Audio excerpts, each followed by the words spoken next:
You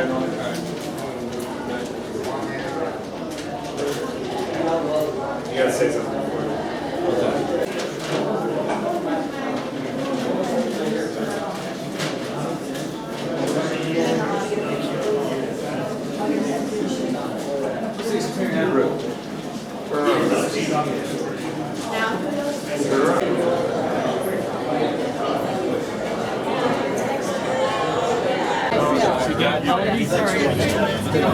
There we go. Thank you. Yeah, we had a good time. Yeah, we had a power number. Yeah, all right. I'm gonna have to go buy my second shirt. Window or a flat one? Bubble. Oh, in 78 or later. Dad, her name's Karina. Her name's Karina. No, he passed his box a long time ago. Oh, wow.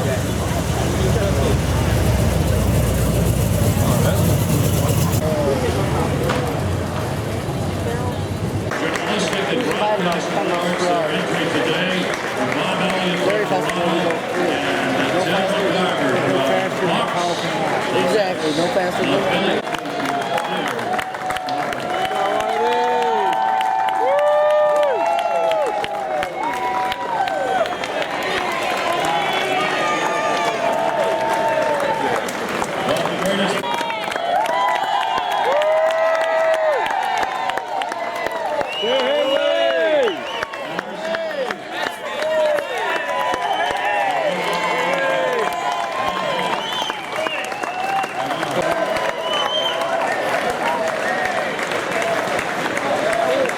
And take a picture. Go ahead. Practice. All the signers over. Here comes somebody. Ah, you got it.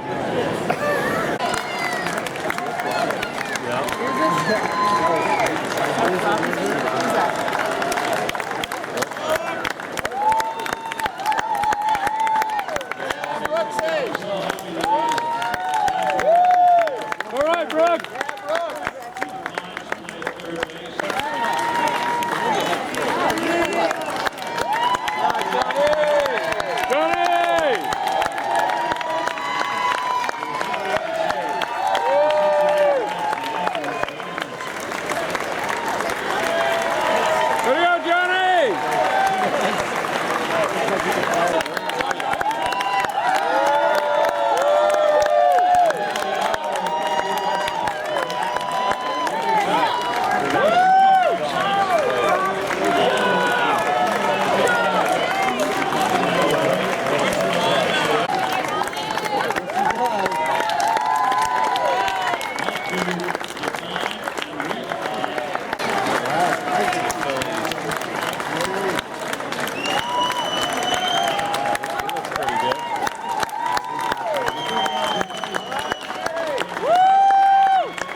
Harvey was nominated.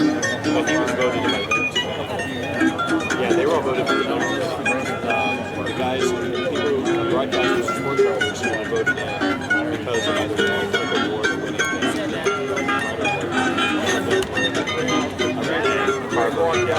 winning the Take me out to the ball game. Take me out to the ground. Buy me some peanuts and Cracker Jack. I don't care if I never get back, so it's good. The stage last year, he entered Cooperstown last July in a day to be remembered from his native Puerto Rico and his adopted Canadian home in Toronto. One of the game's all-time great switch hitters, a multi-talented star, 300 career hitter, 10 Gold Gloves, and just a whiz at second base. Please welcome back Roberto Alomar.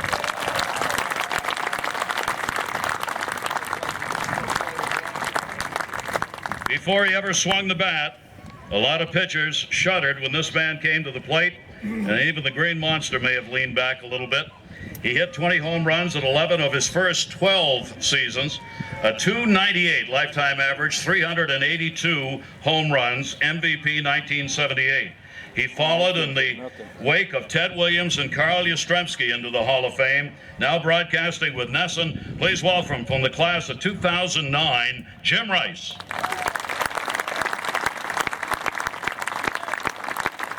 Since he played with the Orioles, capturing a World Series championship with the O's in 1983. From the class of 2003, please welcome Eddie Murray.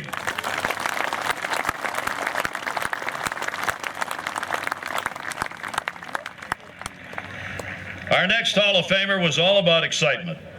He could flat out run, hit, and hit for power in the leadoff spot. He retired with the all-time record in stolen bases, runs scored, unintentional walks, and home runs leading off a ball game. He was the MVP, won 2 World Series, 12 times led the American League in stolen bases. From the class of 2009, the man of steel, Rickey Henderson.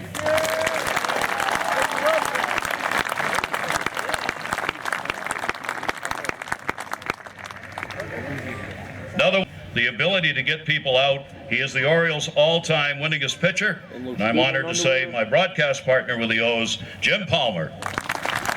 Go Jimmy!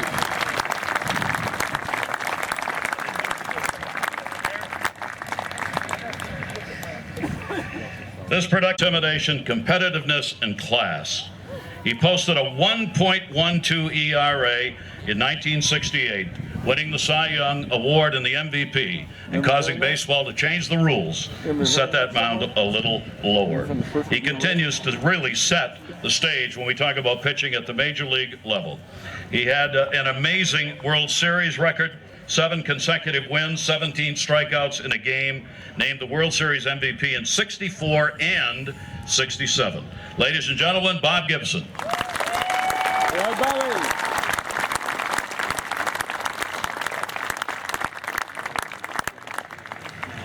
The silver-powering left-hander enjoyed a 6-year stretch as perhaps the most dominating pitcher in the game's history for that time.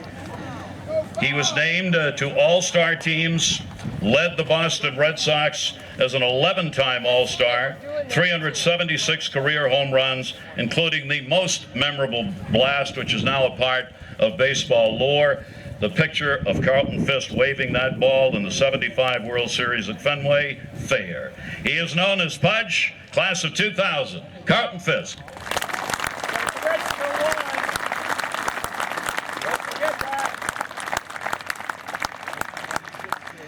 He featured a rifle arm, a lethal bat, and a repertoire that went through 22 major league seasons. With a Detroit, he was more than just someone who could run. He could hit. He's a member of the 3,000 hit club. A 6-time All-Star who led the Cardinals to 3 pennants and 2 World Series championships. From the class of 1985, Lou Brock.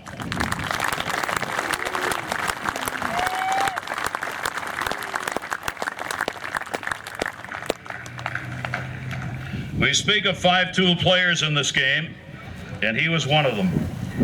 One of only 2 players, and the other's Willie Mays, to please welcome for the class of 2002, the Wizard, Ozzie Smith.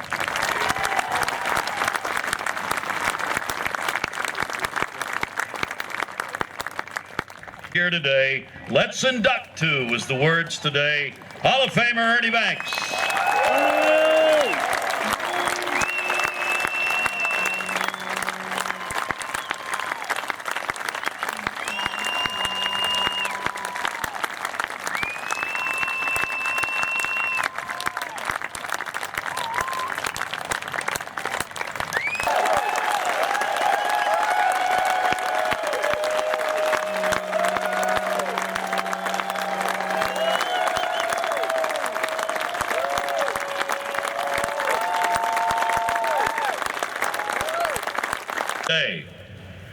There is a name that rises just that little half step higher.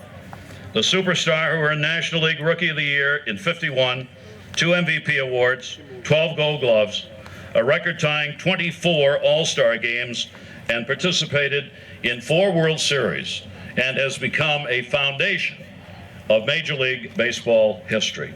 The Say Hey Kid, Willie Mays.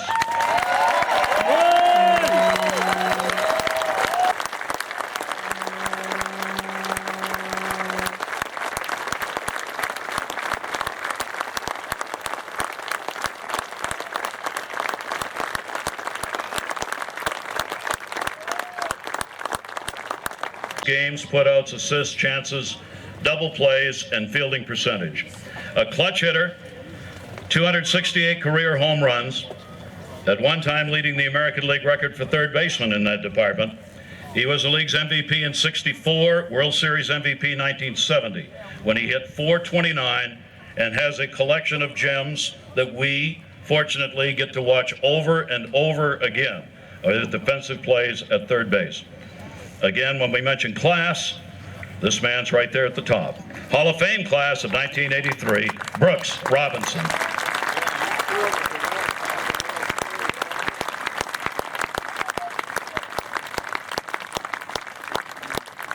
He has been involved as a Major League player, manager, played the game always for keeps. A '66 American League Triple Crown winner. Concluded his career 586 homers, 3,000 hits. He has gone on to be Executive Vice President for Major League Baseball from the class of 1982, Frank Robinson. You gotta get up here.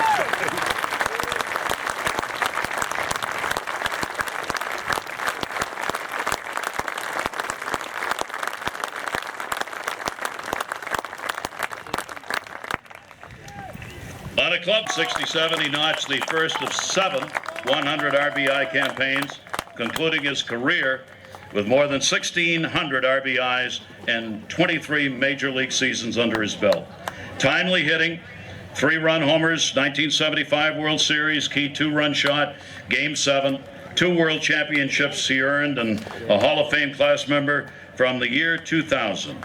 A native from Cuba, making his home in Puerto Rico, please welcome Tony Perez.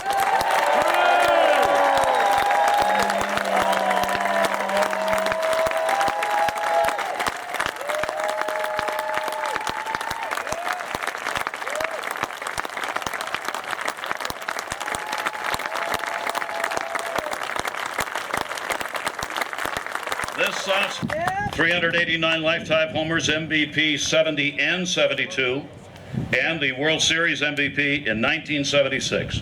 Part of the great Cincinnati Reds teams that won 4 pennants, 2 World Series during his 17 years with the ball club. From the class of 1989, please welcome Johnny Bench.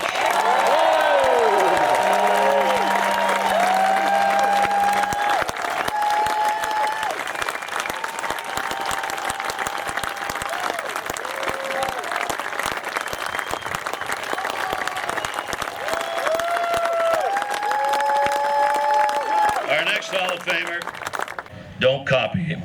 Well, nobody's ever tried to imitate, and nobody has ever copied him, and thank God for that. Please welcome from the class of 1982, Yogi Berra.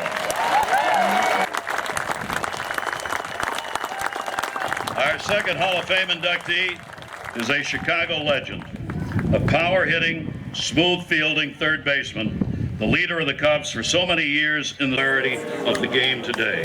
Please welcome the Commissioner of Major League Baseball, Bud Selig.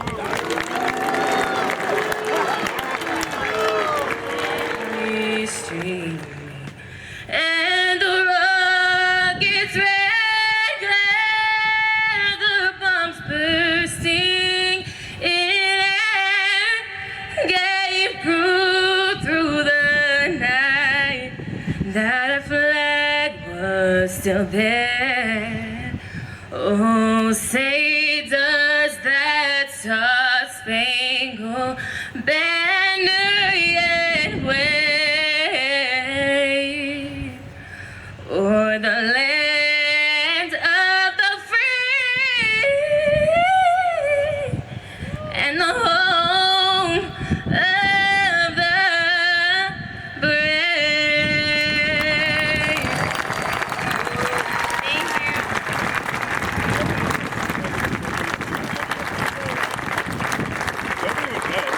That was cool.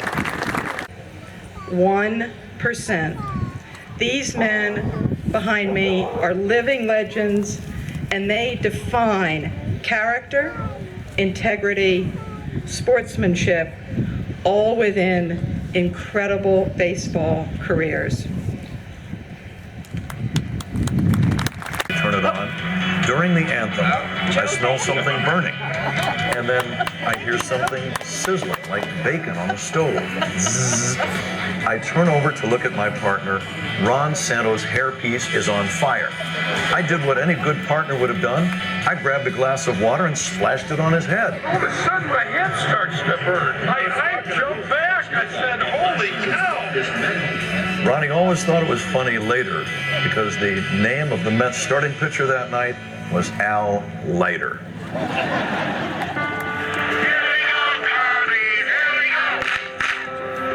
Ron Santo played in a golden decade of baseball. Look at them all grab Santo. But I think beyond that, the reason that he was so popular with Cub fans was the enthusiasm and the passion with which he played the game. 74. Chicago's beloved third baseman. He belted home runs and snared line drives for 14 seasons at Wrigley Field, plus one final year at Comiskey Park. A 9-time All-Star and a 5-time Gold Glove Award winner, he was the grit and the glue of the Cubs lineup of the 1960s. He hit 342 career home runs, 8 times belting 25 or more, tallied 2,254 hits, and batted .277 with 1,331 runs batted in. Following his playing career, added to his legend as a Cubs broadcaster, and served as an inspiration to millions through a courageous fight with diabetes.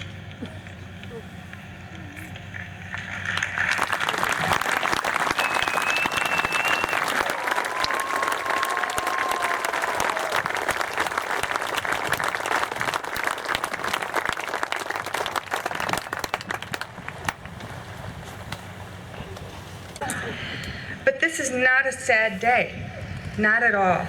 This is a very happy day. It's an incredible day for an incredible man, a man who lived an extraordinary life to its fullest. Indeed, he had a wonderful life. From the humble beginnings of Garlic Gulch to the Baseball Hall of Fame. It was a spectacular journey, fraught with trials and tribulations and incredible lows and highs. But Ron's life was never about the lows.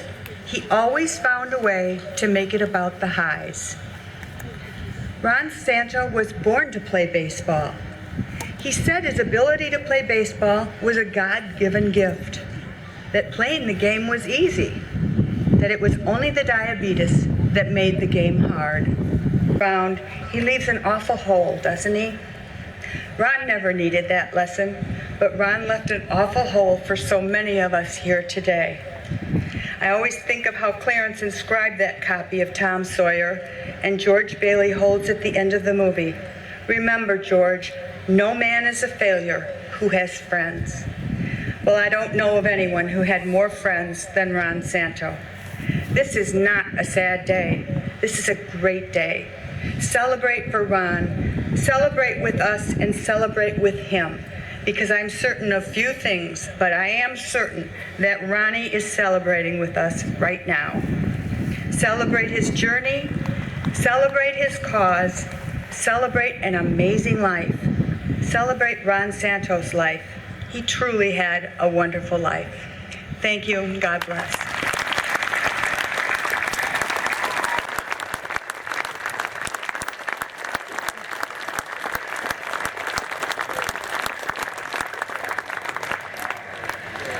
Thank you so much.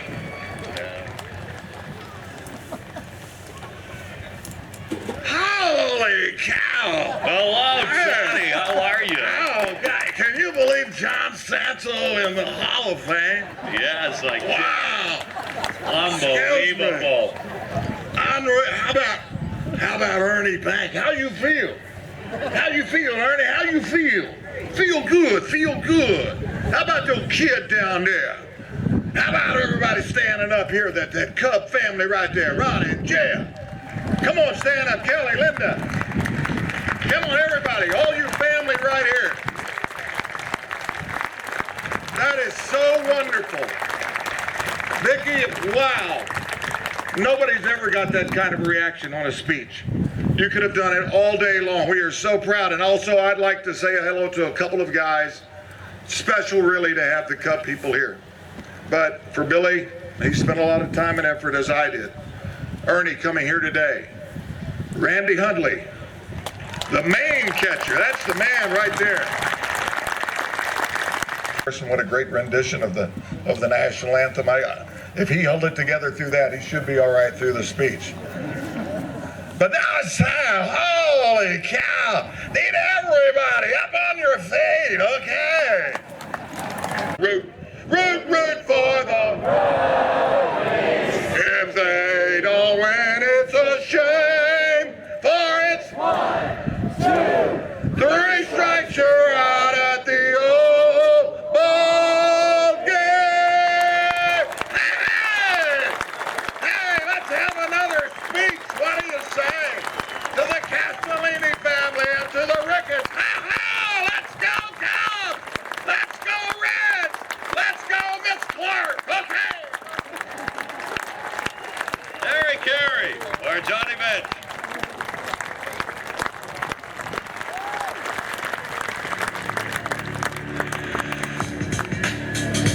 I can remember 1990. It was the first time that we in Cincinnati had opened the season on the road. The score was tied and we were in extra innings. There it is! Line shot right center field. That's over the wall. And he clears the bases. But that play right there let me know that he was one of the toughest guys that you ever wanted to see when the game was on the line. Larkin swings and hits the drive. Deep left field. This one belongs to the Reds.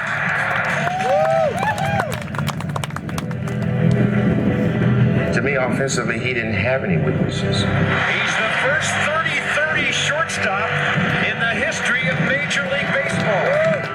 And I would tell guys, I was like, y'all better leave the middle of the diamond alone. Oh, what a play by Barry Larkin. There's that acrobatic athleticism by Barry Larkin. The throws, round he could cover. How about that? Barry Larkin comes up with a gem. And then his ability to run the bases, he was fearless. But his ability to understand and be ready for the moment was probably his biggest attribute. How many ways can he beat you? With the glove, with the legs, and tonight with the bat. Yeah, dream was always to play for the Cincinnati Reds, play shortstop when David Concepcion was ready to give up his position. The way it worked out, the timing, it just all went great. Out of all the things that Barry accomplished in his career with all-star games and MVPs and things of that nature, Silver Sluggers, to me the most impressive thing was spending 20 years in Cincinnati, his hometown. Now, it's not a lot of guys that can say they have ever done that. I remember being out here in 1975, 1976. We won it then. We're going to bring it back again next year. Growing up in the city, idolizing the players ahead of you on a big red machine, getting drafted by that team, becoming a player that you were, and then having an opportunity to retire in that team, that's a special thing. Very special. Hey, Jack. I'm good. How are you? Oh, my goodness.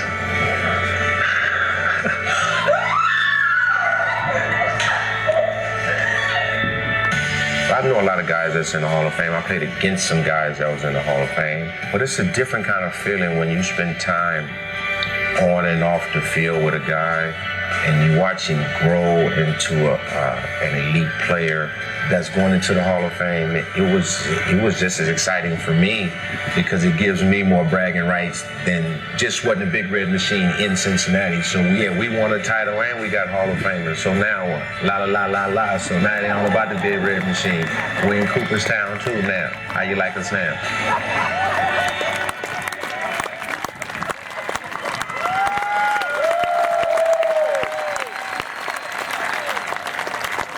To welcome you into the Hall of Fame family and to ask Commissioner Seelig to please read the inscription on your plaque. Barry Lewis Larkin, Cincinnati National League, 1986 to 2004. Smooth fielding, steady swinging shortstop, whose dynamic defense sparked his hometown Cincinnati Reds. A 12-time All-Star, he totaled 2,340 hits and 379 stolen bases in 19 seasons, 9 times batting over 300. En route to a .295 lifetime average, became first shortstop to post 30 home runs and 30 steals in a single season in 1996. Captured 9 Silver Slugger awards, 3 Gold Glove awards, passionate team captain and commanding clubhouse leader. He batted .353 in the 1990 World Series, guiding the Reds to a 4-game sweep over the Oakland.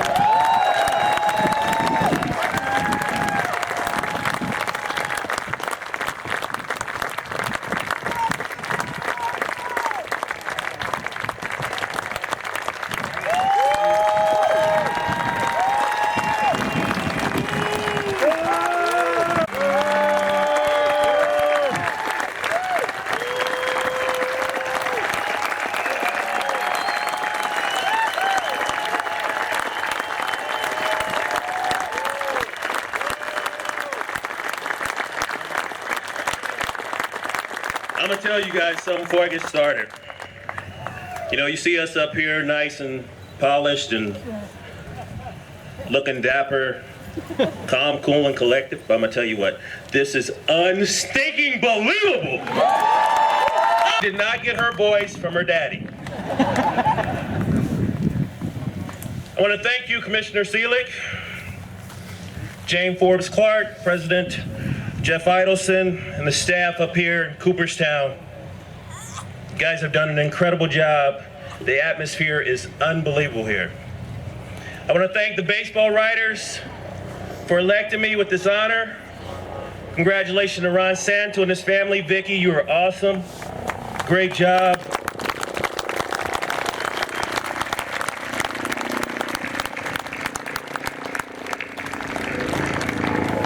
Congratulations to Tim McCarver and Bob Elliott. My mom and dad, Robert and Shirley, that's right. I tell her all the time she should run for mayor of Cincinnati. Everybody knows her. I want to thank you guys for your guidance, your advice, some support. Dad, thank you for introducing me to the game, showing me the way to do it the right way. Mom, you were the driving force in the family. Auntie Vaughn. If we were going to do something, we were going to do it right. You made sure of that. Thank you to my wife, Lisa. Thank you for your patience, understanding the sacrifices you made. JB, you told me I was going to get through this, man. My daughter, Brielle, Shane, and Sember. Thank you for understanding Dad had to be away in order to play this game. But you guys kept it together. I'm so proud of you. Shouldn't be there. My sister, Robin, Mike, Byron, Stevie. Looks like it's landing. You guys are awesome. Yep.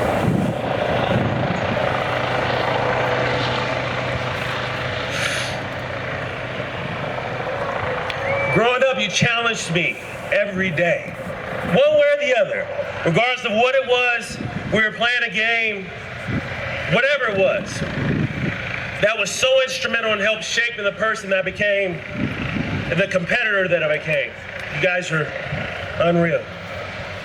I want to thank all the other family members for coming up here. You can see it's quite a few, so I can't name you all, but thank you for coming. You guys have been so supportive through my days. Thank you.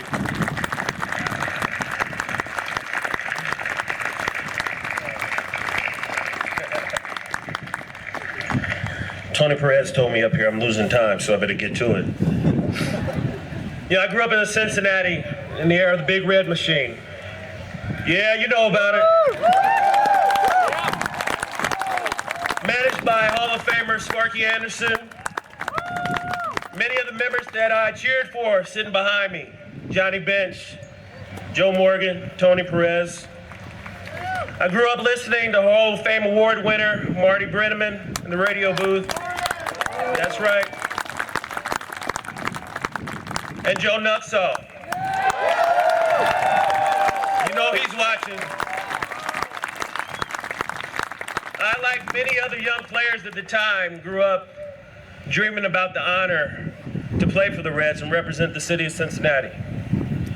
Much of my success as a person and as a baseball player is a product of many influential people in my life working together, giving up their time, their knowledge, and themselves.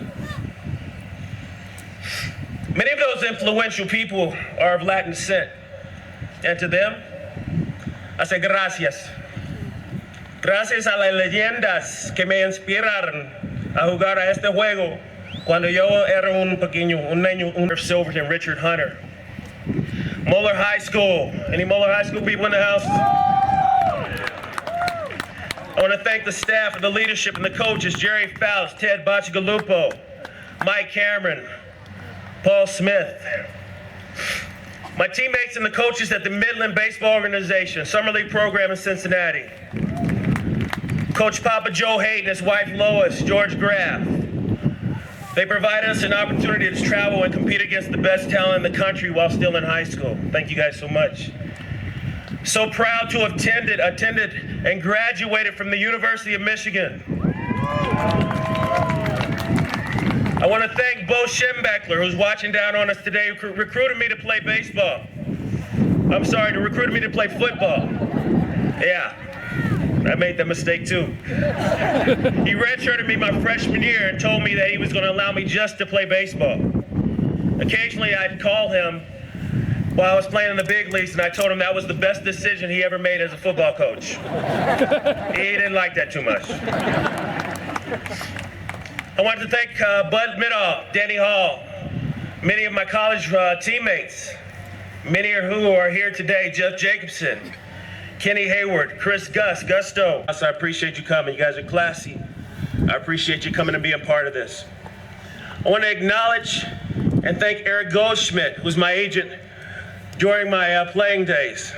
Thanks for helping me navigate the twists and turns of my career, Eric. Thank you to Paul Seiler and Team USA, USA Baseball, Rod Dato, for giving me the opportunity to represent the country in the 1984 Olympic Games in LA. You know, it's certainly a dream come true to play for my hometown team. It was a surreal experience. And I think equally impressive was the type of people and the quality of people that I came in contact with as a result of living out that dream. The Cincinnati Reds organization, the ownership, Marge Schott, Carl Lindner, I want to thank them for the opportunity. The current Reds ownership, the Castellinis, Williams, you guys are unbelievable. You're awesome. I want to thank you for allowing me and my family to still be a part of the organization. You know, they held a party for me last night, and we had to do a little impromptu speech up there with Bob Castellini. He's a pretty good speaker. It was fun. I want to thank the countless GMs that I played for: Bill Burgess, Murray Cook, Bob Quinn, Jim Bolden, and the current GM, Walt Jocketty. Many of the front office staff, the behind-the-scenes people, the personnel who supported me throughout the years: Doc Krimchek, medical staff, Gary Wayhoff, traveling secretary. You guys are incredible. Gene Minnett, longtime Red Scouts who believed me and drafted me out of high school. Also, after my junior year in college, Gene, you've always been supportive of me and my family. I thank you for your friendship, your professionalism, and your patience and your persistence. I want to thank my first manager, Jack Lynn and Jeff Cox, the city of Burlington, Vermont, the Vermont Reds. I saw some people walking around here, Vermont Reds. The Denver Zephyrs, the city of Denver, and Boulder, Colorado, while I was in the minor leagues. You know, when I got to the big leagues, the quality of people was unbelievable. The first family that I met was the Stowe family. In my opinion, year after year, the most valuable members of the Reds organization for the success of the ball club, as far as the players are concerned. Humility, professionalism, and patience comes to mind when I think of Bernie, Mark, and Rick and the job that they performed in taking care of all the players in the clubhouse, both home and visitor players. You guys have always been the best. I want to acknowledge you guys. You guys did an unreal job.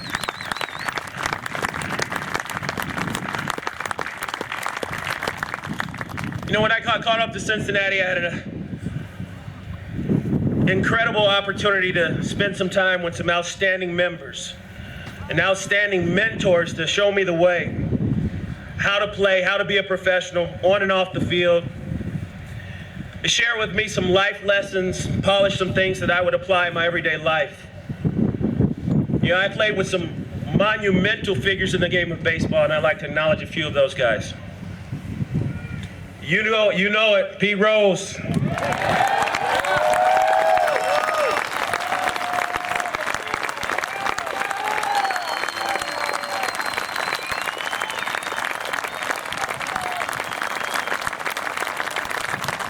$4,256 of them. That's right.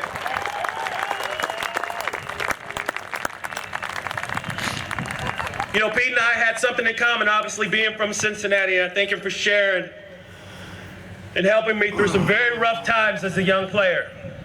I remember the day I got called up to the big leagues. I was in Denver, Colorado, had to get to Cincinnati, flying through Dallas-Fort Worth, flying through Chicago.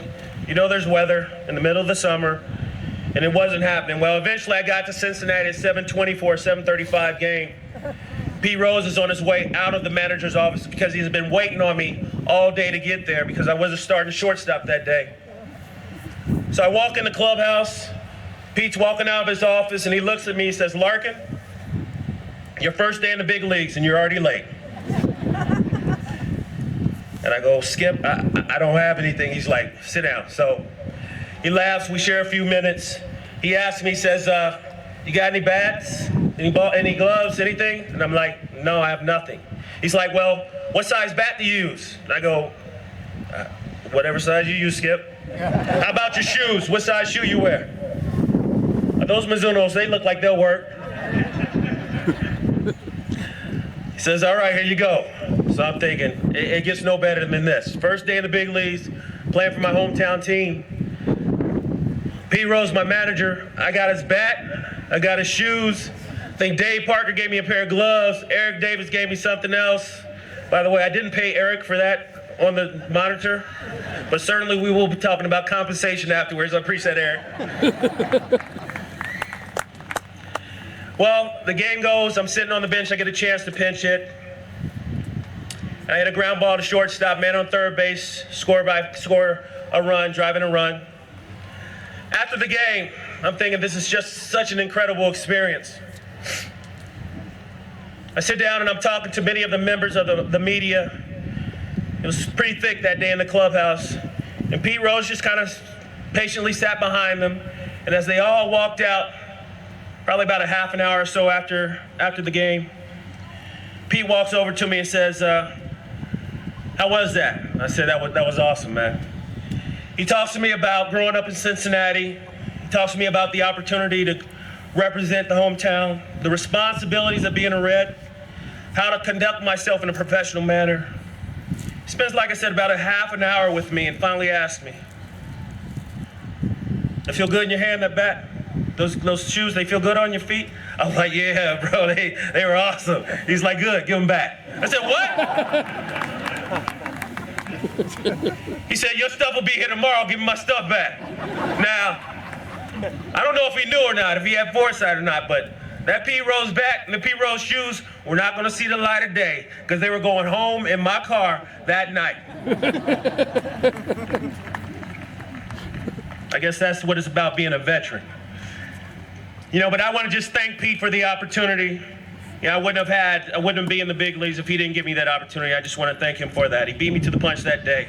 But his words of wisdom and his support and him talking to me all the time. Thank you, Pete Rose. I love you, man. Yeah!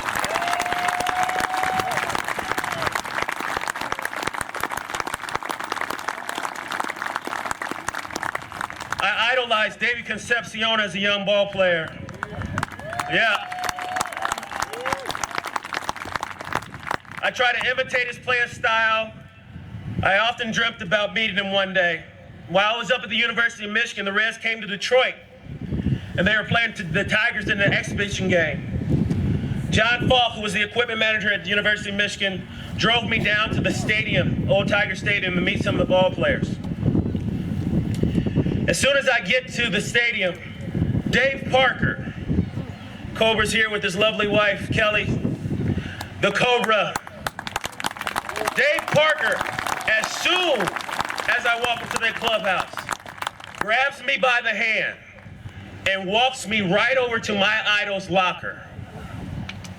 And he says, "Dave, you see this guy right here? This is Barry Larkin.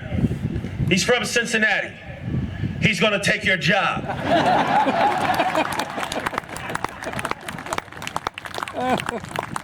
And I'm saying, oh my goodness, this is not how I expected this to go down.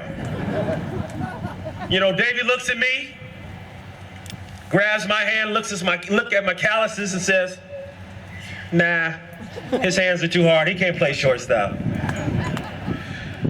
Well, Pops, you instilled something in me that day. It was about the confidence. I appreciate that.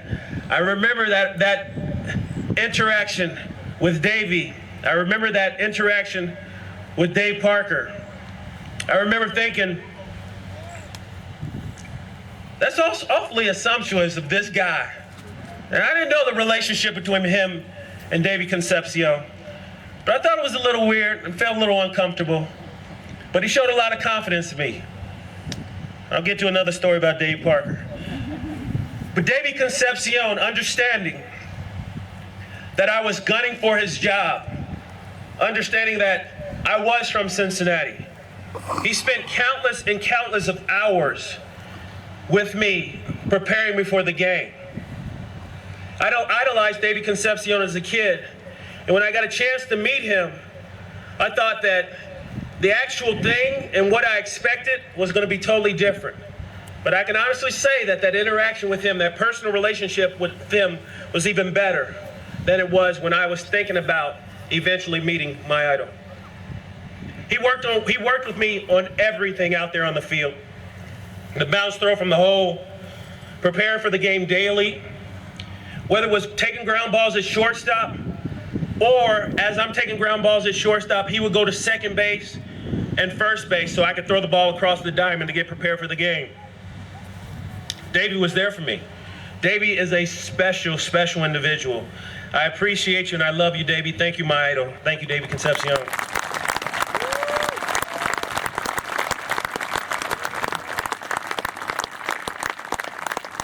So many special people from Cincinnati.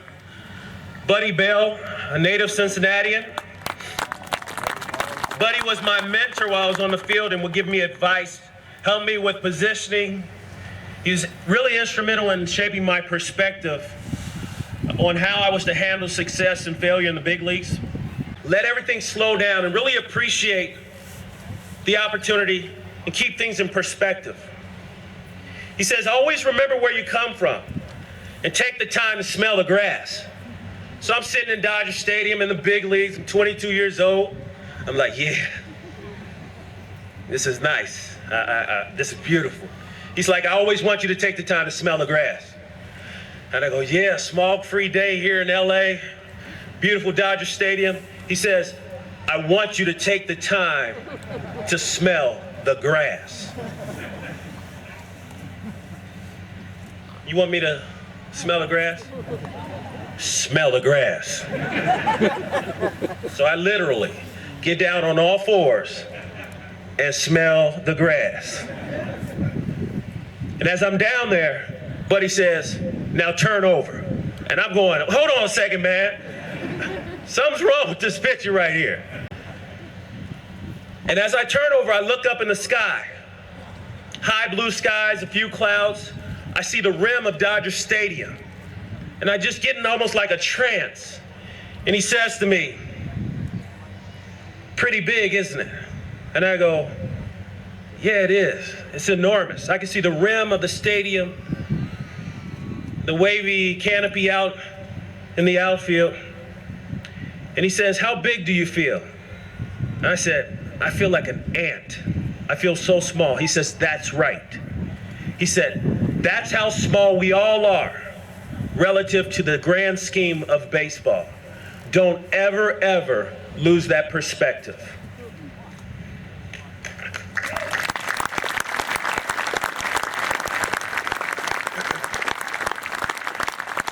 Hours. And if you had any time or if you get a chance to ever spend a little time with Tony Perez, one thing you'll notice that Tony does not sugarcoat things. He doesn't mix words. Tony gives it to you straight. Even through that heavy accent, you understand Tony's not beating around the bush. So one day we were talking about situational hitting and Tony was pointing out some flaws in my swing and told me that he thought that I needed to make a few adjustments. And I recall telling him, Tony, I'm a little uncomfortable with some of those adjustments that he suggested that I needed to make. And in Tony Perez style, he said to me, he said, you want to be comfortable? He said, go home and sit on the couch. You ain't getting paid to be comfortable. You get for 90s and Eric Davis. Eric the Red Davis.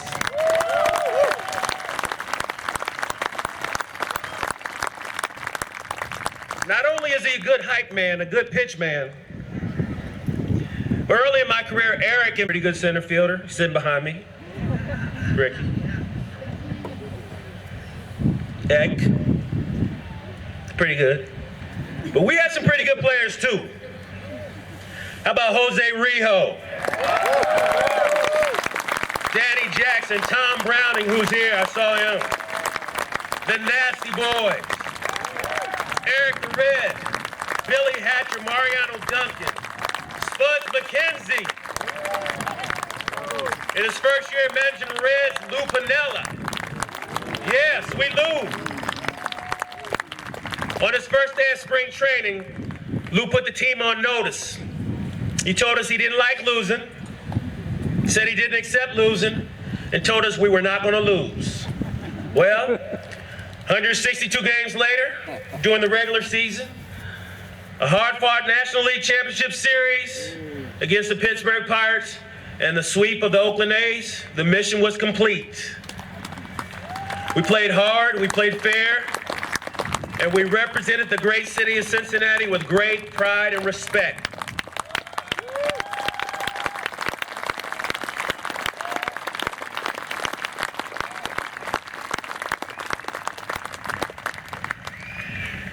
But I'm gonna tell you something, the championship, it wasn't just ours as players. It was yours too. The fans, the Reds fans, yeah.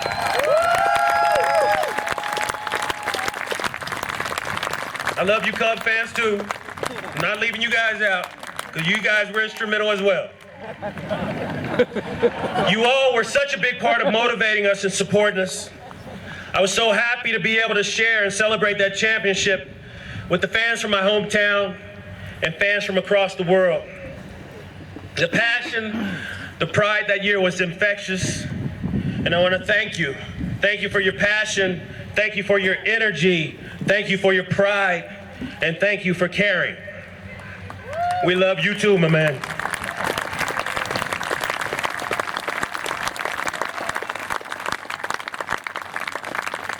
You know, as a player, I would often look in the mirror and question myself. Am I doing enough? Is there more? Could I do something a little bit different? Something better? Can I try harder? Is this the right thing to do?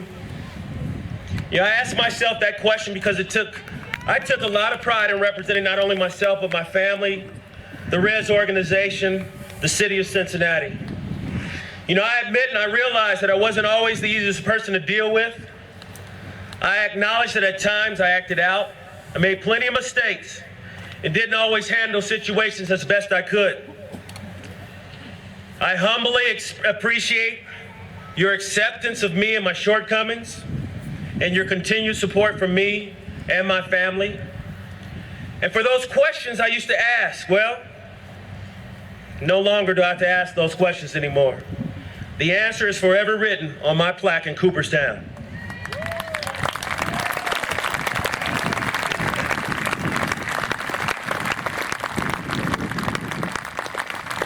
You know, every player wants to be successful.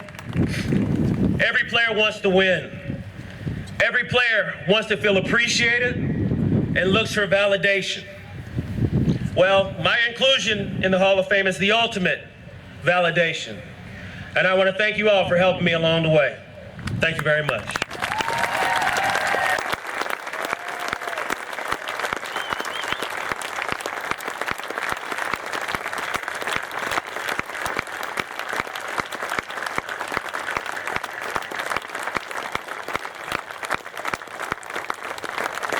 Ladies and gentlemen, the Hall of Fame class of 2012.